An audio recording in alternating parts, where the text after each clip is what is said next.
ముఖ్యమంత్రి రేవంత్ రెడ్డి ఖమ్మం జిల్లాలో పర్యటించారు. వరద ప్రభావిత ప్రాంతాల్లో పర్యటించిన ఆయన అక్కడి పరిస్థితిని ప్రత్యక్షంగా పరిశీలించారు.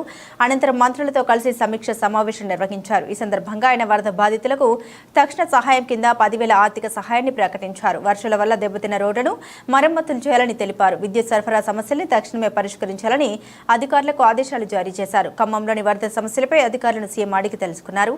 రాష్ట్రంలో వర్గాలపై కమాండ్ కంట్రోల్ సెంటర్లో సమీక్ష వర్షాలపై కమాండ్ కంట్రోల్ సెంటర్లో సమీక్ష ముగిసిన అనంతరం రోడ్డు మార్గం ద్వారా సీఎం రేవంత్ రెడ్డి ఖమ్మం బయలుదేరారు. అక్కడికి చేరుకున్న తర్వాత వరద ప్రభావిత ప్రాంతాలను పరిశీలించారు. మున్నేరు వాగు చేసిన విధ్వంసాన్ని అధికారులు సీఎంకు వివరించారు. అనంతరం ఆ ప్రాంతాలని సీఎం రేవంత్ రెడ్డి పర్యవేక్షించారు. వరద ప్రభావిత ప్రాంతాల్లోని ప్రజలకు రాష్ట్ర ప్రభుత్వం అన్ని విధాలుగా ఆదుకుంటుందని భరోసా కల్పించారు.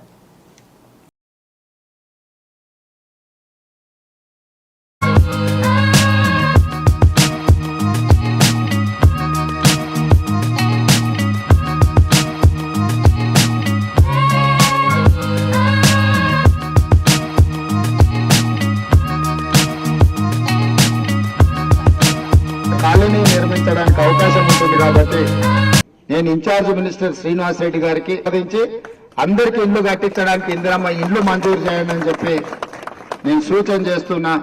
తక్షణమే ప్రభుత్వం యొక్క అనుమతి కోసం ఆ వివరాలు తీసుకొస్తే వాటిని మంజూరు నిత్యావసర సరుకులు బియ్యము, ఉప్పు, పప్పు, మంచు నూనె ఏమేం కావాలనో కూడా ప్రత్యేకంగా వాళ్ళందరికీ కూడా ఇవ్వడమే కాకుండా ప్రతి కుటుంబానికి ఈ తడిసిపోయిన ఇళ్లకు తాత్కాలిక ఉపశమనం, చేతి ఖర్చులు ఉన్నాయో లేవో తలా 10,000 రూపాయలు ప్రతి కుటుంబానికి, నగదు కూడా కుటుంబాలకు 10,000 రూపాయలు వాళ్ళకు తక్షణమే సహాయం అందించాల్సిందిగా కూడా నేను కలెక్టర్ గారికి ఈ సందర్భంగా ఆదేశాలు ఇస్తున్నా.